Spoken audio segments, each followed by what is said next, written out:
तो करीब करीब 2 लाख शेयर खरीदे हैं क्वांट म्यूचुअल फंड ने। आप नज़र रखेंगे रॉसेल इंडिया के ऊपर भी एक लंबे अंतराल के बाद इसके अंदर मूव आता हुआ दिखाई पड़ा है। मेरी तरफ से अगले 2 नाम हैं, उसमें एक नाम है इन्फोसिस और दूसरा नाम है टाटा एलेक्सी। इन्फोसिस पहले आपकी स्क्रीन पर आएगा कि कल स्टॉक के अंदर ज़ोरदार तेज़ी थी और जो पिछला हाई था 1613 रुपये के आसपास, उसको भी ब्रीच करके 1629 के जोन्स के अंदर बंद होता हुआ दिखाई पड़ा है। तो अच्छा मूव है। आप 1380 रुपये से इन्फोसिस ने जो मूव लिया है बेस बनाने के बाद, वहाँ से वो वापस वो लेवल्स नहीं देखने को मिले हैं और वहाँ से करीब करीब 300 रुपया के आसपास का मूव इसमें ऑलरेडी आ चुका है।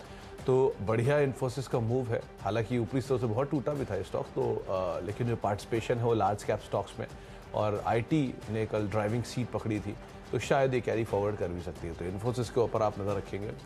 ऑलरेडी जो बुरे दौर थे शायद देख चुका है, तो उसके बाद अब मूव आ रहा है और क्वालिटी वाइज ऑब्वियसली बात है, कोई सवाल नहीं इस कंपनी के ऊपर।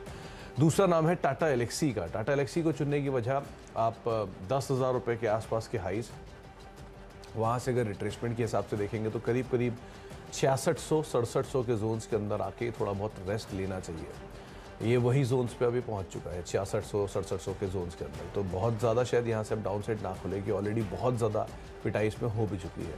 तो इस तरह की पिटाई के बाद पुल बैक अगर आता है, आईटी का जो मूव चल रहा है उसमें शायद कैरी फॉरवर्ड करे भी।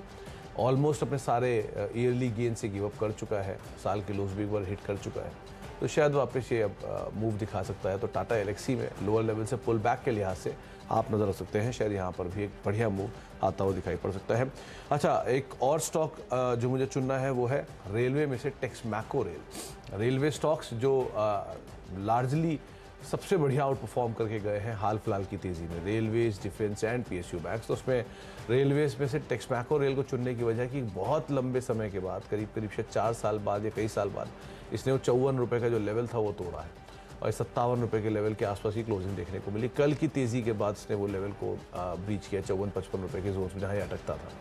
तो जिस तरह के स्टॉक के अंदर एक बड़ा मूव देखने को मिला है और जिस तरह का इसमें एक ब्रेकआउट आया है, वॉल्यूम बेस्ड ब्रेकआउट कल के सत्र में, ये शायद कैरी फॉरवर्ड कर सकता है। साल के ऊपरी स्तरों पे वैसी स्टॉक बंद हुआ है, तो तेज़ी रेलवे की भी है टेलविंड के तौर पर, और अदरवाइज भी ये इंडिविजुअल स्टॉक के अंदर भी मूव आता हुआ दिखाई पड़ा है। काफ़ी लंबे समय के बाद ये लेवल्स को तोड़ा है, तो शायद ये तेज़ी बनी रहेगी। तो आप उस लिहाज से भी इसके ऊपर नजर बना कर रख सकते हैं। रखिए स्टॉक्स रडार पे।